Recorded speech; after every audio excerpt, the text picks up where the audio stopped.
ॐ वागीशाद्य सुमनसः सर्वार्थनाम उपक्रमे यन्नत्वा कृतकृत्यस्यो तन्नमामि गजाननं दोर्भिर्युक्ता चतुर्भिः स्फटिकमणिमयीमक्षमाला दधाना हस्तेनैकेन पद्मं सितमपि च शुकं पुस्तकं चापरेण भासा कुन्देन्दुशङ्खस्फटिकमणिनिभा भासमाना समाना सा मे वाग्देवतेयं निवसतु वदने सर्वदा सुप्रसन्ना कूजन्तं राम रामेति मधुरं मधुराक्षरम् आरुह्य कविताशाखां वन्दे वाल्मीकिकोकिलम् आपदामपहर्तारं धातारं सर्वसम्पदां लोकाभिरामं श्रीरामं भूयो भूयो नमाम्यहम् यत्र यत्र रघुनाथकीर्तनं तत्र तत्र कृतमस्तकाञ्जलिं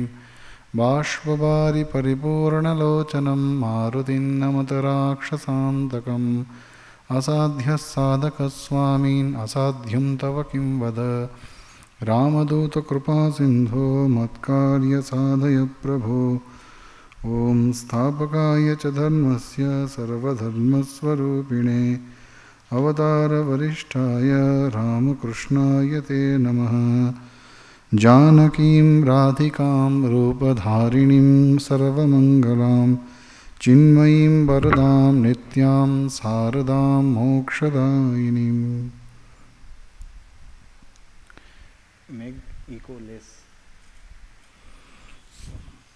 শ্রীরামের অনুধ্যান বাল্মীকি রামায়ণ কথা আজ ৬৬তম পাঠ ও আলোচনা। আগের দিন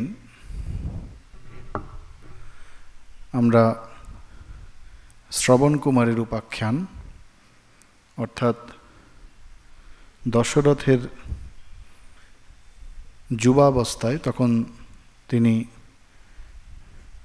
যুবরাজ ছিলেন, সেই সময়কার ঘটনা, তার দ্বারা অনিচ্ছাকৃত ঋষিকুমার হত্যার ঘটনা আমরা আগের দিন আলোচনা করেছিলাম।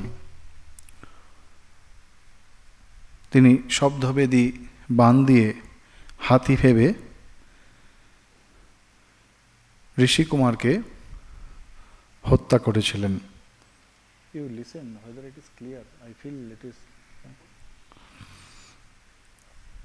তো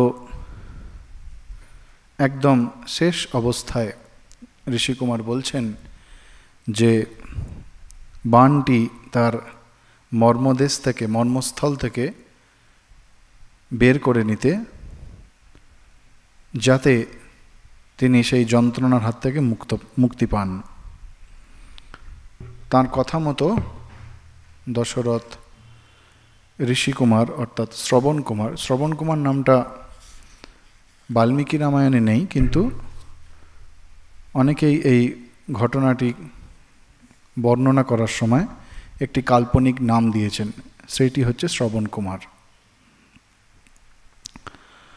তো সেই বাণটি বের করে নিতেই ঋষিকুমার প্রাণ ত্যাগ করলেন। সমাম উদ্বিক্ষ্য সন্ত্রস্ত জহু প্রাণান স্তপোধনঃ। দশরথের দিকে দৃষ্টিপাত করে প্রাণ ত্যাগ করলেন। দশরথ সেই কথা বলছেন কৌশল্যাকে, তার দ্বারা ঘটে যাওয়া পূর্বের সেই অনিচ্ছাকৃত অপরাধের কথা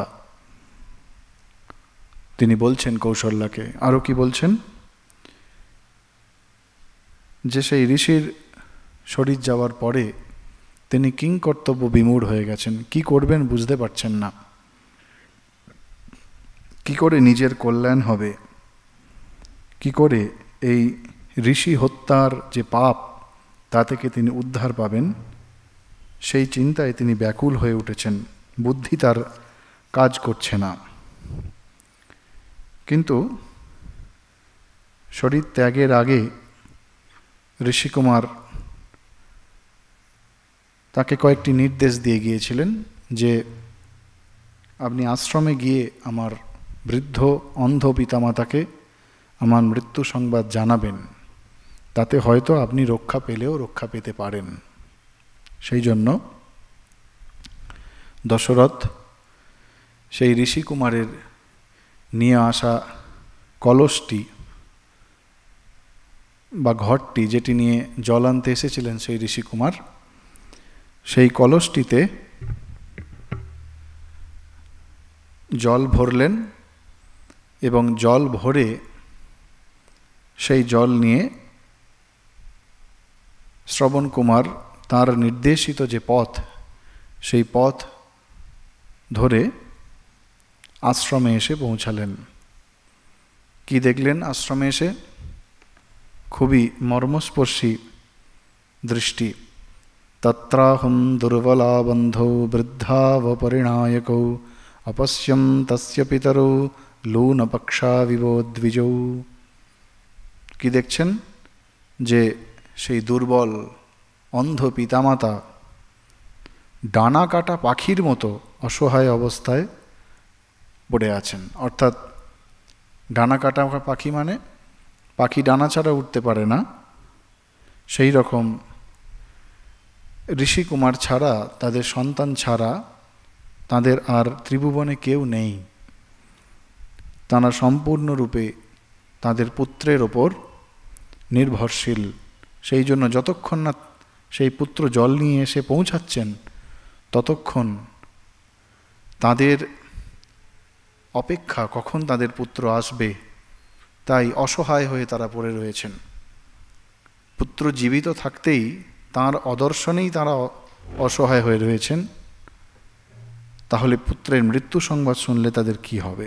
এই ভেবে দশরথ অত্যন্ত শোকাহত হয়েছেন এবং সন্ত্রস্ত, ভয়ে সন্ত্রস্ত চেতনা। দশরথ বলছেন, একদিকে শোক, একদিকে ভয়। পুত্রের মৃত্যু সংবাদ দেওয়ার শোক আর অভিশাপগ্রস্ত হওয়ার ভয়, এই দুইটি অবস্থা যুগপৎ দশরথের মনে সর্বদা তোলপাড় করছে। আর দশরথ কি দেখছেন? যে এই বৃদ্ধ অন্ধ মুনি এবং তার পত্নী পুত্রের অপেক্ষা করে সেই পুত্রের সম্পর্কেই অক্লান্তভাবে আলোচনা করছেন। নিজেরাই নিজেদের ছেলের সম্পর্কে, নিজেদের পুত্রের সম্পর্কে আলোচনা করছেন, পুত্রের কথা বলছেন। তারা তো জানেন না কি অঘটন ঘটে গেছে। দশরথের জন্য পিতামাতা যেন পুত্রের অভাবে অনাথ হয়েছেন। দশরথ নিজেই বলছেন,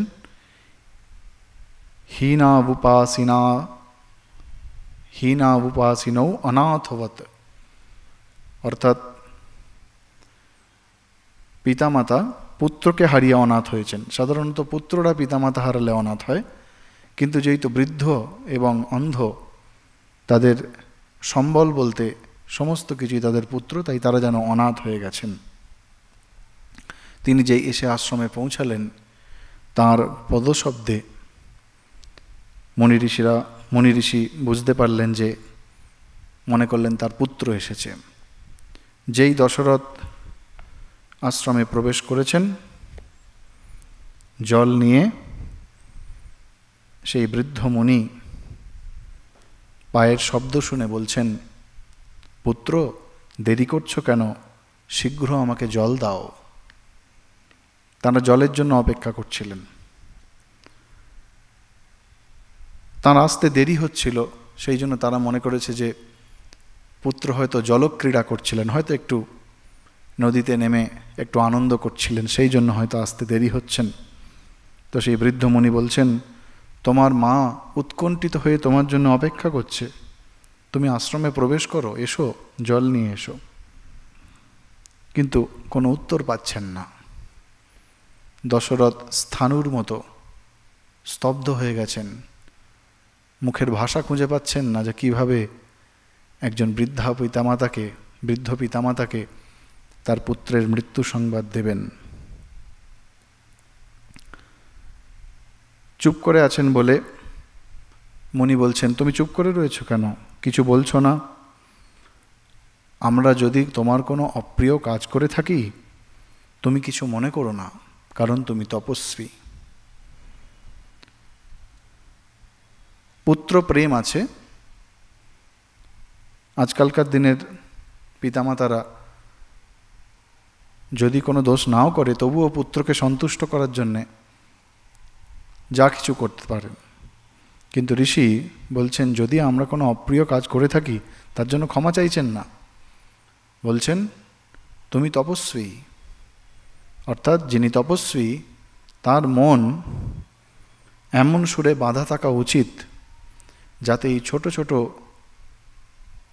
ব্যাপার, ছোট ছোট ঘটনা তার মনকে বিঘ্ন ঘটাতে না পারে। সেই জন্য বলছেন তুমি তপস্বী, যদি আমাদের কোনো ভুল হয়ে থাকে তুমি সেটিকে তাতে কিছু মনে করো না। তুমি ছাড়া আমাদের কেউ নেই। ত্বম গতিহি তু অগতীনাম চ, তুমি আমাদের গতি আর অগতি, বা তুমি আমাদের অগতির গতি, অর্থাৎ আমাদের কোনো গতি নেই, তুমি আমাদের অগতির গতি। আমাদের চক্ষু নেই, আমরা অন্ধ, তুমিই তো আমাদের চক্ষু। চক্ষুস্ত্বম হীন চক্ষুষাম, আমরা দুজনেই দৃষ্টিশক্তি রহিত, তুমিই তো আমাদের দৃষ্টি। তোমাতেই আমাদের প্রাণ সমাসক্ত, অর্থাৎ তুমি আমাদের প্রাণ, তুমি ছাড়া আমাদের কেউ নেই। তুমি কথা বলছো না কেন? এরকম কখনো হয়নি যে ঋষিপুত্র এসেছেন অথচ তিনি অভিবাদন করছেন না, প্রণাম করছেন না, কিছু বলছেন না, কোনোদিন এরকম হয়নি। সেই জন্য ঋষির মন আরও উতলা হয়েছে। এই সমস্ত দেখে দশরথের মনে ইতোমধ্যেই ভয় এবং শঙ্কা ছিলই, সেটি আরও যেন সহস্রগুণ বেড়ে গেল। কি বলবেন বুঝতে পারছেন না, নির্বাক হয়ে দাঁড়িয়ে রয়েছেন। কিন্তু দাঁড়িয়ে থাকলে তো হবে না, অপরাধ করেছেন, অপরাধ স্বীকার করতে হবে। তাই খুব ভীত হয়ে আধো আধো স্বরে, কথা ঠিক করে বলতে পারছেন না, তিনি বললেন, কি বললেন, যে হে মহাত্মন, হে মুনি, আমি আপনার পুত্র নই, আমি দশরথ নামক জনৈক ক্ষত্রিয়। ক্ষত্রিয় অহম দশরথ। রাজা বলছেন না, কোন মুখে বলবেন?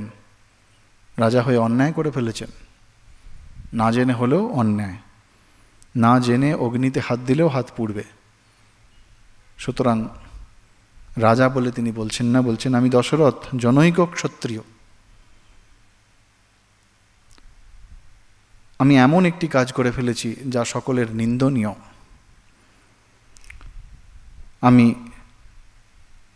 ধনুর সাথে অপেক্ষা করছিলাম, যদি কোনো পশু হিংস্র জন্তু আসে তো তাকে হত্যা করব বলে এই সরজু নদীর তীরে আমি বসেছিলাম। কিছুক্ষণ পরে আমি কলসিতে জল ভরার শব্দকে হাতি জলপান করছে এরকম ভেবে বাণ চালাই, কারণ আমি শব্দভেদী বাণ আমি চালাতে শিখেছিলাম, এবং সেই বাণ দ্বারা আপনার পুত্রকে আমি হত্যা করেছি।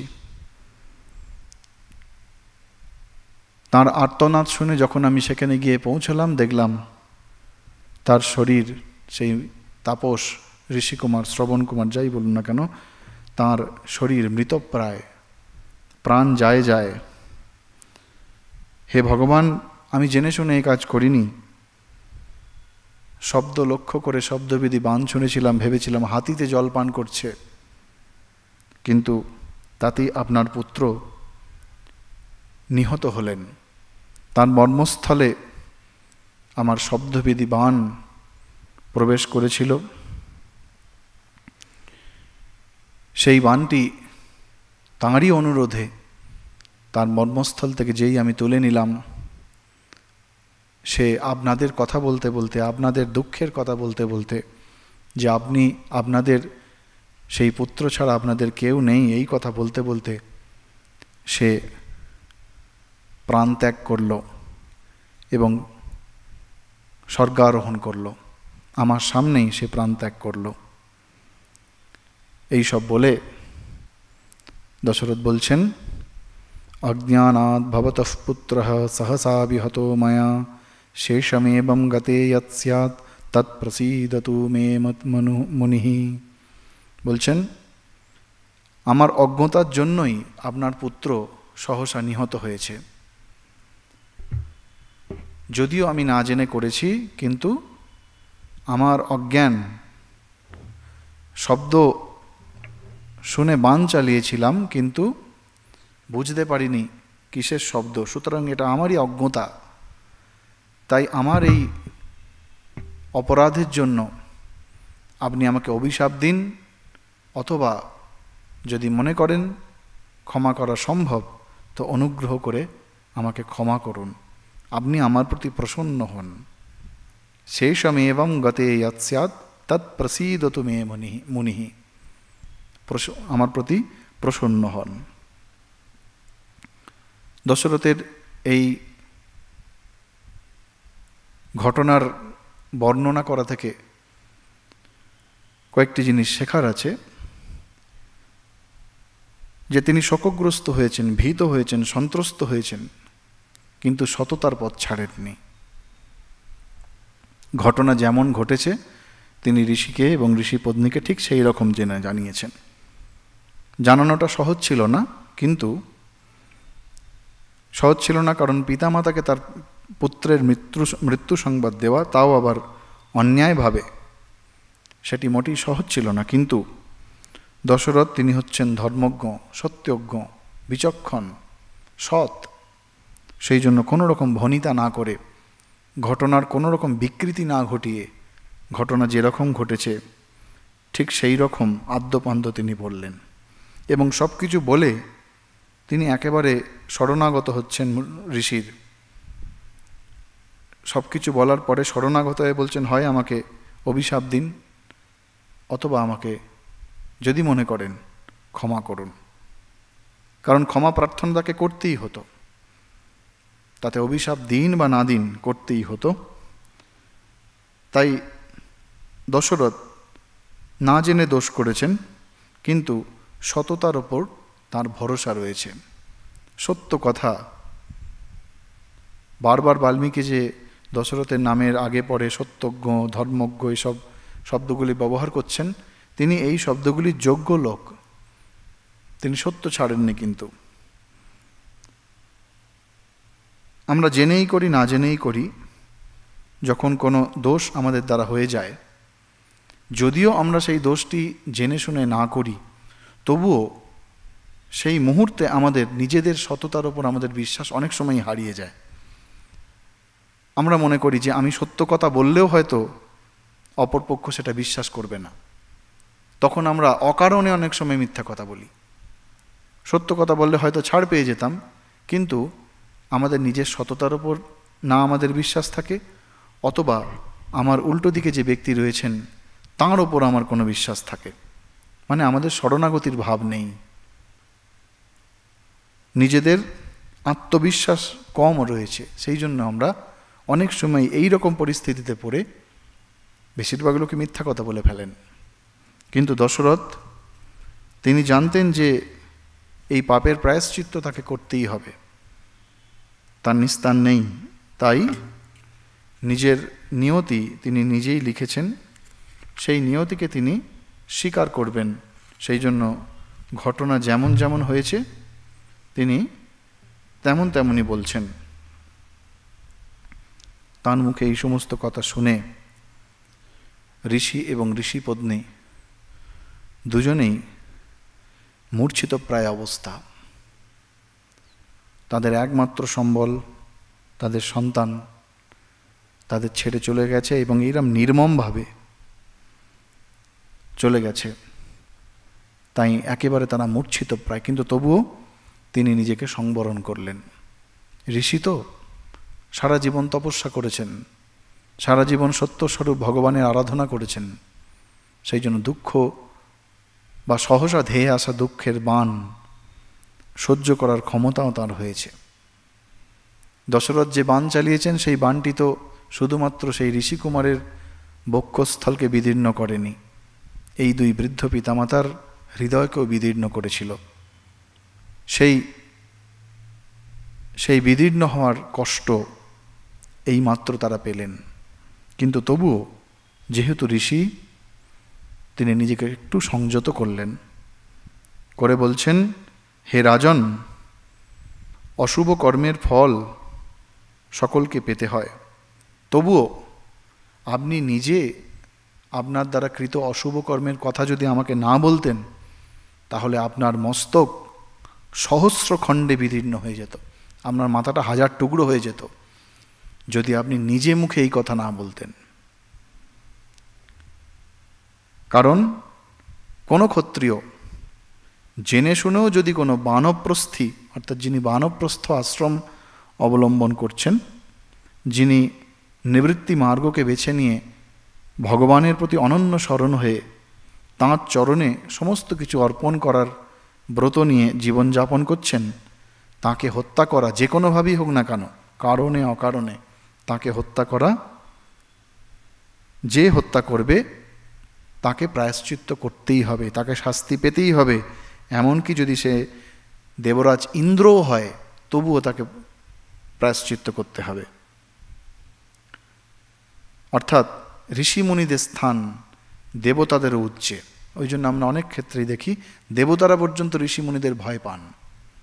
কারণ আমরা আগেও একবার আলোচনা করেছিলাম, সদ্গুণ সৎকর্মের ফলে উচ্চ উচ্চ গতিপ্রাপ্ত হয়ে মানুষ দেবত্বে আরূঢ় হয়, কেউ ইন্দ্র হয়, কেউ বরুণ হয়, ইত্যাদি ইত্যাদি। কিন্তু মুনি ঋষিরা তারা ওই সমস্ত দেবত্ব, স্বর্গ লাভ বা বিভিন্ন লোক যে সমস্ত আছে, ব্রহ্মলোক অবধি, সেই সমস্ত কোনো লোক তারা চান না। তারা চান মুক্তি, তারা চান ভগবানের সন্নিকর্ষ, তারা চান মোক্ষ। সেই জন্য তাদের স্থান দেবতাদের থেকেও বড়।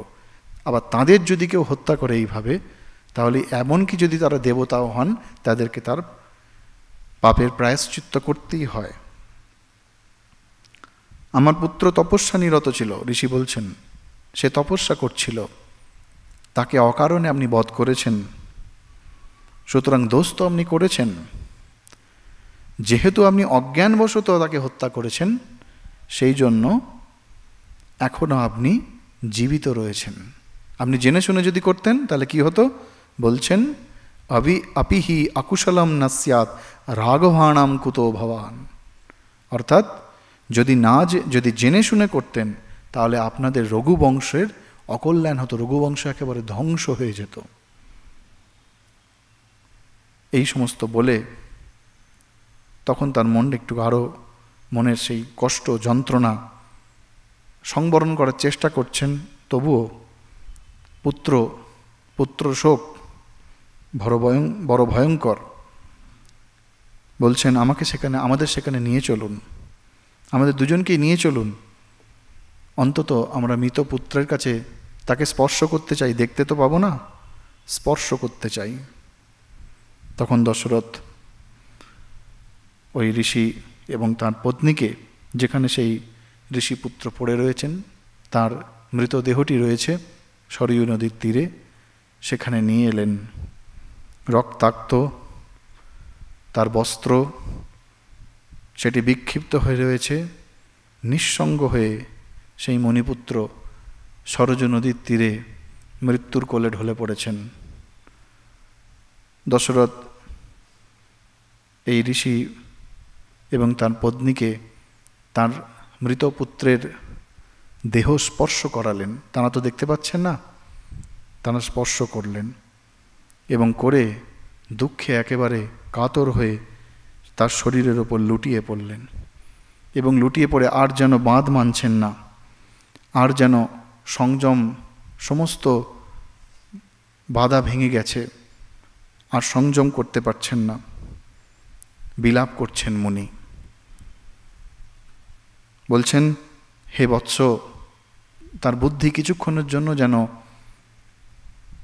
কাজ করছে না। বলছে, হে বৎস, যখনই আমি আসি তুমি আমাকে প্রণাম করো, আজ তুমি কেন কোনো কথা বলছো না? তুমি এই ভূমিতে শুয়ে আছো, তুমি কি আমাদের উপর রুষ্ট হয়েছো? আমরা কি তোমার কোনো অপ্রিয় কাজ করেছি? দেখো তোমার মা এসেছেন, তোমাকে দেখতে চাইছেন, তুমি তোমার মাকে আলিঙ্গন করছো না কেন, জড়িয়ে ধরছো না কেন? তুমি আমাদের কত সুন্দর সুন্দর কথা বলো, শেষ রাত্রে অর্থাৎ প্রতিদিন ভোরে তুমি ধ্যানরত হয়ে আমাদের শাস্ত্র পাঠ করে শোনাও। আমরা আর কার কাছে এই শাস্ত্র পাঠ শুনব? প্রতিদিন আমি যখন যজ্ঞ করি, সেই সমস্ত যজ্ঞের আয়োজন তুমিই করে এসছো এতকাল ধরে। এখন কে করবে? কে আমাদের জন্য কন্দমূল ফল ইত্যাদি নিয়ে আসবে? তুমি ছাড়া তো আমাদের কেউ নেই। তুমি আমাদেরকে এরকম অকর্মণ্য অবলম্বনহীন অনাথ করে দিলে কেন? তিনি ভুলে গেছেন তার পুত্র জীবিত নেই ক্ষণিকের জন্যে, তাই এরকম বিলাপ করছেন। বলছেন আমাদের এই ভরণ পোষণ কে করবে? আমরা একই বৃদ্ধ, তার উপর আমরা অন্ধ, আমরা চোখে দেখতে পাই না, তুমিই তো আমাদের দৃষ্টি। হে পুত্র, তুমি একটু অপেক্ষা করো, তুমি একা যেও না, আমাদেরকেও জমালয়ে নিয়ে যাও। কি ভীষণ কথা! তিষ্ঠ মা মা গমঃ পুত্র যমস্য সদনম প্রতি শুভো মায়া সহ গন্তাসি জনন্যা চ সমেধিতঃ। তুমি একা যেও না, আমরাও তোমার সঙ্গে যাব, আমাদের দুজনকেই তোমার সঙ্গে নিয়ে চলো, নাহলে তোমাকে ছাড়া আমরা শোকে কাতর হয়ে অনাথ হয়ে কিভাবে বাঁচব? আমাদেরকে নিয়ে চলো, আমরাও তোমার সঙ্গে সেই জমালয়ে গিয়ে ধর্মরাজ যমের কাছে ক্ষমা চাইব। কারণ অসময়ে তোমার এই মৃত্যু হলো, সেই মৃত্যু যা তোমার প্রাপ্য নয়। তুমি একজন ঋষি তপস্বী, তোমার এরকম মৃত্যু হবে কেন? তুমি সারা জীবন তো তপস্যা করেছ, তুমি আমাদের এত সেবা করেছ, তোমার কেন এরকম হবে? সুতরাং তুমি একটু অপেক্ষা করো, আমরাও তোমার সঙ্গে যাব। এই বলে তিনি বিলাপ করছেন আর বলছেন, এরপর খুব সুন্দর কথা বলছেন যে তুমি একজন ঋষি, তুমি সারা জীবন তপস্যা করেছ, কিন্তু তবুও তুমি অকারণে ক্ষত্রিয়ের দ্বারা নিহত হয়েছ। তাই সেই জন্য যুদ্ধে প্রাণত্যাগ করলে ক্ষত্রিয়ের যে বীর গতি প্রাপ্ত হয়, তুমিও সেই বীরের পরমাগতি লাভ করবে। হতাস্ত্বভিমুখাঃ পুত্র গতিং তাং পরমাং ব্রজ। তুমি সেই উচ্চ গতি লাভ করবে যে গতি ক্ষত্রিয়রা যুদ্ধে নিহত হয়ে লাভ করেন। আর কি? ইয়াং গতিম সগরশৈব্যো দিলীপো জনমে জয় নাহুষো ধুন্ধুমারশ্চ প্রাপ্তাস্তাম গচ্ছ পুত্রক। এই রঘুবংশের যে বিখ্যাত রাজা, রাজা সগর, শিবিপুত্র শৈব, দিলীপ, জনমেজয়, নহুষ, ধুন্ধুমার, এই সমস্ত সবাই এরা রঘুবংশের রাজা। এরা যে গতি লাভ করেছেন, তুমি তাদের সেই গতি লাভ করবে। অর্থাৎ তুমি ঋষিপুত্র হয়েও ক্ষত্রিয়দের যুদ্ধে নিহত হলে যে গতি প্রাপ্তি হয়, সেই গতি লাভ করবে তুমি। আর কি? ইয়া গতি সর্বভূতানাং স্বাধ্যায়ত্তপসশ্চ ইয়া ভূমিদস্যা হিতাগ্নেশ্চ একপত্নী ব্রতস্য চ। আর মানুষ বেদ অধ্যয়ন এবং তপস্যা করলে যে গতি লাভ করে, এক পত্নী রাখলে বা সহস্র গরু দান করলে এবং গুরু সেবা করলে, সকল প্রাণীর কল্যাণে সারা জীবন নিজের শরীর মনকে নিয়োজিত করলে যে গতি প্রাপ্তি হয়, তুমি সেই গতি লাভ করবে। কি অপূর্ব আশীর্বাদ করছেন! কারণ ঋষিপুত্র তিনি সারা জীবন একজন আদর্শ তপস্বীর জীবন যাপন করেছেন, তাই তার সেবাতে তারা অত্যন্ত সন্তুষ্ট হয়েছেন, হয়ে তিনি আশীর্বাদ করছেন। আর কি বলছে? নাহি ত্বস্মিন কুলে জাতো গচ্ছত্যকুশলাম গতিম সতু ইয়াস্যতি येन त्वं নিহতো মম বান্ধব। অর্থাৎ আমাদের এই তপস্বীর বংশে জন্মগ্রহণ করে যারা করেছেন তাদের কোনোদিন অশুভ গতি প্রাপ্তি হয় না, কিন্তু তোমাকে যে হত্যা করেছে সে নিশ্চয়ই অশুভ গতি প্রাপ্ত হবে। পুত্রকে আশীর্বাদ করার পরে এখন ধীরে ধীরে তিনি স্মরণ করছেন যে এই দশরথ হচ্ছে তার পুত্রের মৃত্যুর কারণ। এইভাবে বিলাপ করতে করতে তিনি পুত্রের উদ্দেশ্যে জলাঞ্জলি দিচ্ছেন, যেটিকে আমরা তর্পণ করা বলি। পুত্র বাবা মায়ের জন্য তর্পণ করে, কিন্তু এখানে বাবা মা পিতা মাতা পুত্রের জন্য তর্পণ করছেন। আর যেই তর্পণ হয়ে গেল, এক অপূর্ব দৃশ্য, স্বর্গম অধ্যারুরত ক্ষিপ্রম শক্রেণ সহ ধর্মবিৎ, অর্থাৎ সেই মুনির পুত্রকে নিয়ে যাওয়ার জন্য স্বয়ং ইন্দ্র এসেছেন। স্বয়ং ইন্দ্র এসে তাকে নিয়ে যেতে চাইছেন। পিতার মাতার সেবা করে ঋষির আদর্শ জীবন যাপন করে তিনি ফল পাচ্ছেন। আমরা শাস্ত্রে পড়েছি পিতৃদেব ভব মাতৃদেব ভব, এগুলি শুধু কথার কথা নয়। যদি ঠিক ঠিক কেউ পিতামাতার সেবা এইভাবে করেন, তাঁরা এই রকম উচ্চ উচ্চ পদ প্রাপ্ত হন, উচ্চ উচ্চ অবস্থা প্রাপ্ত হন তারা। এই ঋষিপুত্র তাঁর সমস্তটুকু দিয়ে তাঁর পিতামাতার সেবা করেছেন, তাই ইন্দ্র স্বয়ং এসছেন তাকে নিয়ে যাবার জন্য। অতি অসাধারণ জীবন না হলে এই রকম ঘটনা হয় না।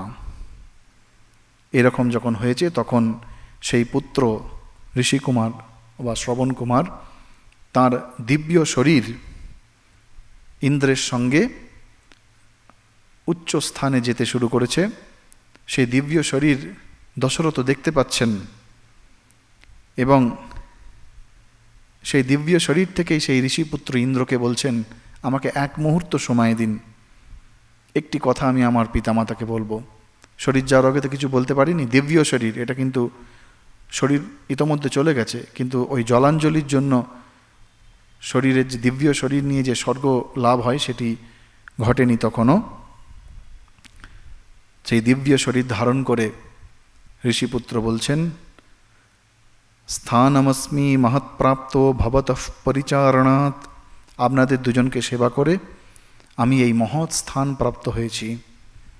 ভবন্তাবপি চ ক্ষিপ্রম মম মূলম উপৈষ্যথ, আপনারা চিন্তা করবেন না, আপনারাও খুব শীঘ্রই আমার কাছে চলে আসবেন। দিব্য শরীর অর্থাৎ সূক্ষ্ম শরীর, শরীর যখন আত্মা যখন শরীর ছেড়ে চলে যায় তখন সেই সূক্ষ্ম শরীর তার সমস্ত সংস্কার নিয়ে, সৎ গুণ অসৎ সংস্কার যাই হোক সমস্ত কিছু নিয়ে তিনি শরীর ত্যাগ করেন। এক্ষেত্রে যেহেতু সারা জীবন তিনি তপস্যা করেছেন, তাই সদ্গুণ রাশি তার মধ্যে বেশি, সেই সদ্গুণ রাশি সম্ভূত সূক্ষ্ম শরীর বা দিব্য শরীর তিনি এই কথা বললেন যে আপনারাও আমার কাছে চলে আসবেন। এই বলে সেই ইন্দ্রের সঙ্গে তিনি স্বর্গারোহণ করলেন, অর্থাৎ তার নিজ কর্মের ফল অনুসারে তিনি অনেক উচ্চ পদ প্রাপ্ত হলেন। তখন দশরথ তিনি করজোড়ে দাঁড়িয়ে রয়েছেন। মুনি ঋষি এবার স্মরণ করলেন যে এই হচ্ছে আমাদের পুত্রের হত্যাকারী। কি বলছেন? তার দুঃখ কষ্ট কিছুটা হলেও প্রশমিত হয়েছে, কিন্তু দশরথকে তার কর্মের ফল পেতে হতো। সেই জন্য তিনি বলছেন, অদ্যৈব জহিমাম রাজন মরণেনাস্তি মে ব্যথা যশরেণৈকপুত্রম মাম ত্বমকার্ষিরপুত্রকম। বলছেন, রাজন তুমি একটি শরাঘাতে এক পুত্র আমাকে অপুত্রক করে দিলে, অতএব এখনই আমাদের হত্যা করো, মরণে আমাদের দুঃখ নাই। অর্থাৎ তুমি তো একটি বাণ দিয়ে ইতোমধ্যেই আমাদের তিনজনকে মেরে দিয়েছ, তাহলে আমাদের দুজনকে আর বাঁচিয়ে রেখে লাভ কি? তুমি না জেনে আমার বালক পুত্রকে হত্যা করেছ, যদিও তুমি জেনে করনি তবুও হত্যাকাণ্ড তোমার দ্বারা হয়েছে, সাধিত হয়েছে, তাই তোমাকেও আমি নিদারুণ অভিশাপ দিচ্ছি। তেন ত্বাম অপিশাপ্স্যেহম সুদুঃখম অতি দারুণম। আমি তোমাকে অভিশাপ দিচ্ছি। কি সেই অভিশাপ? পুত্রব্যসনজম দুঃখম যদেতৎ মম সাম্প্রতম এবং ত্বম পুত্রশোকেন রাজন কালম করিষ্যসি। বলছেন, এই পুত্রজনিত বিয়োগ ব্যথা, যে দুঃখ আমি এখন পাচ্ছি, তুমিও এইরকম পুত্র শোকে কালগ্রাসে পতিত হবে। তুমিও মৃত্যু সময়ে পুত্র শোকে কাতর হবে। আমি যে দুঃখ পাচ্ছি, আমি যে কষ্ট পাচ্ছি, সেই রকম তুমিও পুত্র শোকে কাতর হয়ে দেহত্যাগ করবে। যেহেতু তুমি অজ্ঞানত করেছ, না জেনে করেছ, সেই জন্য ব্রহ্মহত্যাজনিত যে পাপ, সেই পাপ তোমার হবে না। তবুও মুনি ঋষিকে তুমি হত্যা করেছ বিনা কারণে, অকারণে, তার পাপ তোমাকে পেতেই হবে। এই বলে সেই দম্পতি দশরথকে অভিশাপ দিলেন। দিয়ে সেখানে ওই ঋষিপুত্রের চিতা যেখানে জ্বলছিল, সেই চিতাতেই নিজেদের দেহকে সমর্পণ করে দিয়ে তারাও স্বর্গে গমন করলেন। কি ভীষণ দৃশ্য! যে ঋষিপুত্র, তাকে অঞ্জলি তর্পণ করার পরে তার চিতা জ্বলছিল, সেই চিতাতেই এই বৃদ্ধ অন্ধ পিতামাতা দুজনেই তাদের শরীরকে আহুতি দিলেন, দিয়ে স্বেচ্ছায় স্বর্গে গমন করলেন।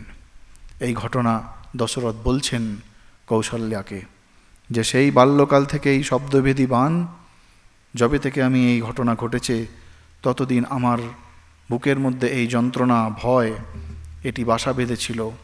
এখন আমি বুঝতে পারছি সেই অভিশাপের ফল ফলতে আর বেশি দেরি নেই।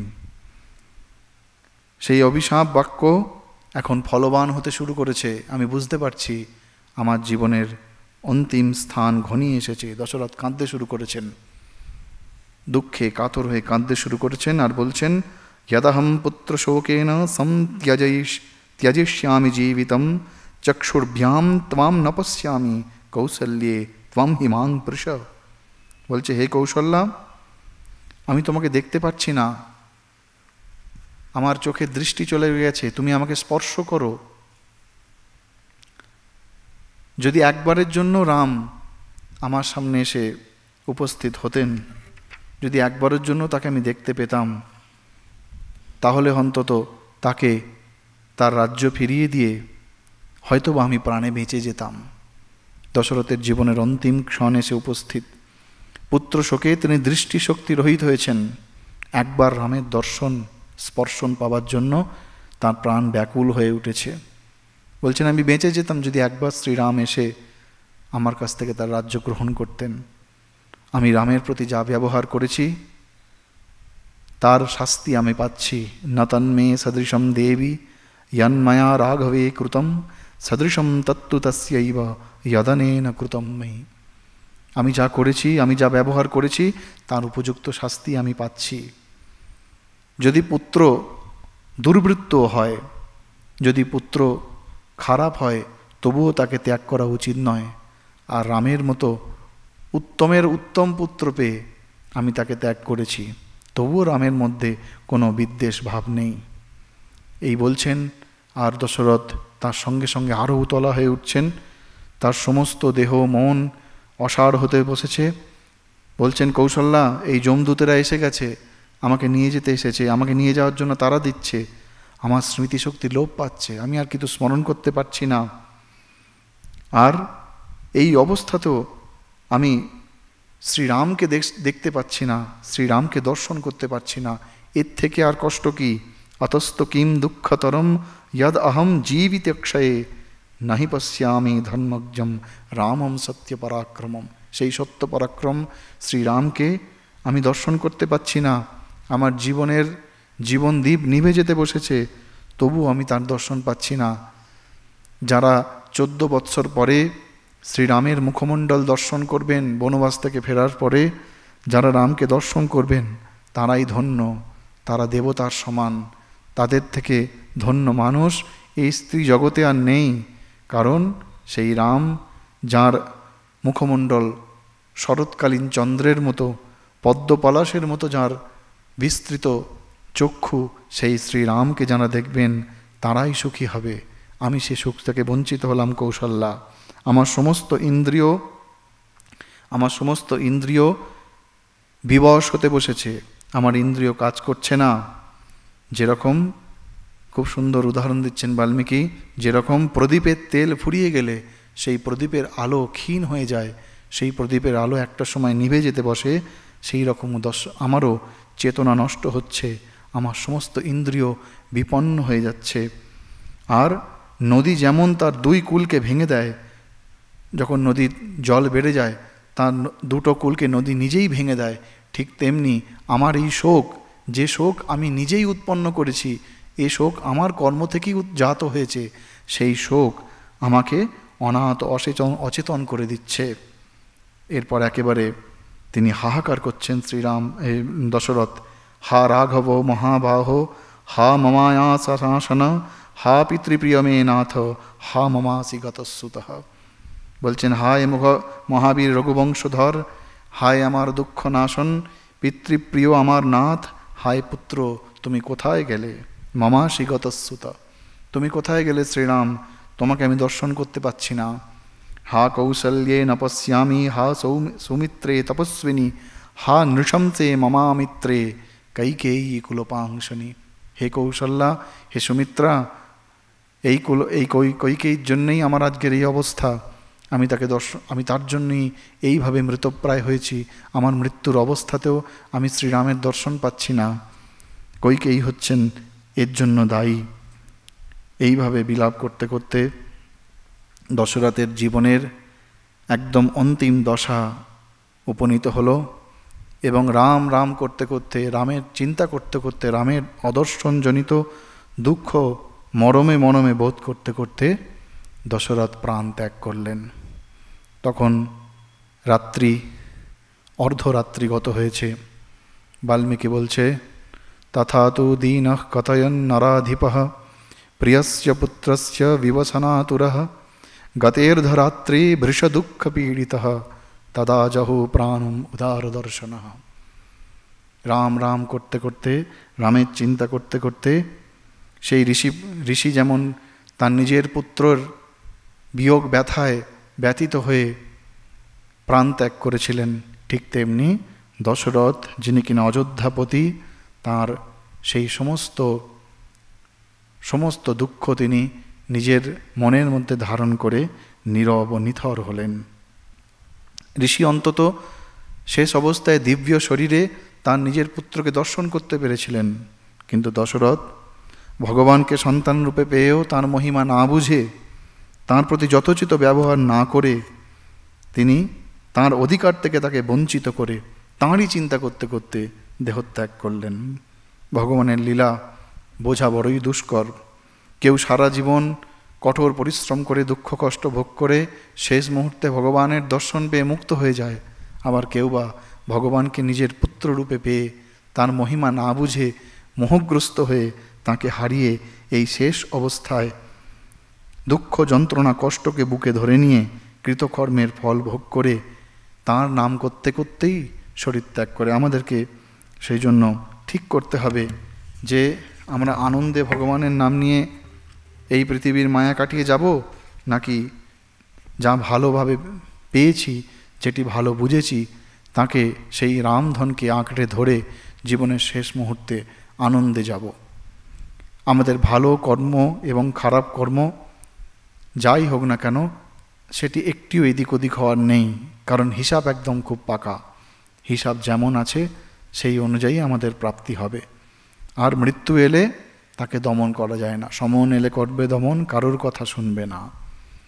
সমন এলে আমাদের যেতেই হবে, কিন্তু সেই অন্তকালেও যদি আমরা ভগবানের স্মরণ করি, গীতাতে ভগবান বলছেন, অন্তকালে চমামেব স্মরণ মুক্ত্বা কলেবরম ইয়ঃ প্রয়াতি সমদ্ভাবম ইয়াতি নাস্তত্র ন সংশয় না অস্তি অত্র সংশয়। অর্থাৎ অন্তকালেও যদি কেউ আমার স্মরণ করে, সে নিশ্চয়ই আমার ভাব প্রাপ্ত হবে। আর কি, ইয়ম ইয়ম বাপি স্মরণ ভাবম त्यजत्यन्ते कलेवरम तम तम वैति कौन्तेय সদা তদ্ভাব ভাবিতঃ। শেষ মুহূর্তে যে ভাব ধারণ করে মানুষ শরীর ত্যাগ করে সে সেই ভাবই প্রাপ্ত হয়। অর্থাৎ শেষ সময়েও যদি কেউ আমার স্মরণ করে, সেই জন্য শেষ সময়ে স্মরণ তো এমনিতে হবে না, সারা জীবন তার স্মরণ করলে তবেই শেষ সময় স্মরণ হবে। ওই জন্য ভগবান পরেই বলছেন, শ্রীকৃষ্ণ বলছেন, তস্মাৎ সর্বেষু কালেষু মাম অনুস্মর যুধ্যচ ময়্যার্পিত মনো বুদ্ধি মামে বৈশ্যি অসংশয়ম। সবসময় আমার স্মরণ করো, আমার চিন্তা করো, সর্বদা সর্বথা সর্বভাবে আমার স্মরণ করো, আমার স্মরণ করো আর যুদ্ধ করো, অর্থাৎ তোমার স্বধর্ম করো, এবং এই রকম করলে আমাকেই প্রাপ্ত হবে। তাই সদা তদ্ভাব ভাবিত হয়ে থাকতে হয়, সর্বদা তাঁর ভাবে ভাবিত থাকতে হয়। শ্রীরামকৃষ্ণদেব খুব সুন্দর তাঁর কথামৃতে আমরা পাই যে পুত্র শোকে কাতর একজন এসেছেন, ঠাকুর সেখানে গান শোনাচ্ছেন, জীব সাজো সমরে রণবেশে কাল প্রবেশে ঘরে। অর্থাৎ হে জীব, তুমি তোমার ভক্তি শ্রদ্ধা ধ্যান জপ দিয়ে সর্বদা প্রস্তুত থাকো। সমন অর্থাৎ মরণ কোন মুহূর্তে আসবে আমরা কিচ্ছু জানি না, সেই জন্য প্রত্যেক মুহূর্তে আমাদের ভগবানকে স্মরণ করা উচিত। মূলো খেলে মূলোর ঢেকুর উঠবে, ঠাকুর বলছেন, শ্রীরামকৃষ্ণদেব বলছেন, সারা জীবন যা করবে অন্তকালে সেইটিই মনে আসবে। হঠাৎ করে অন্তকালে ভগবানের স্মরণ হওয়া সম্ভব নয়। দশরথ তিনি যেমন নিজ কর্মের জন্য, নিজ কুকর্মের জন্য ফল পেয়েছিলেন এবং এই কষ্ট করেছিলেন, তেমনি নিজের ভালো কর্ম ছিল, সেই জন্য শেষ সময় তিনি শ্রীরামকে স্মরণ করেছেন। আর দশরথ হলেন প্রথম ব্যক্তি এই পৃথিবীতে যিনি শ্রীরামকে স্মরণ করতে করতে প্রাণ ত্যাগ করেছেন, তিনি হচ্ছেন প্রথম ব্যক্তি। সেই জন্য দশরথের থেকে আমাদের অনেক কিছু শেখার আছে। দশরথ শ্রীরামের স্মরণ করতে করতে তিনি প্রাণ ত্যাগ করলেন। এরপরের দিন আমরা তার প্রাণ ত্যাগের পরবর্তী ঘটনার আলোচনা করব।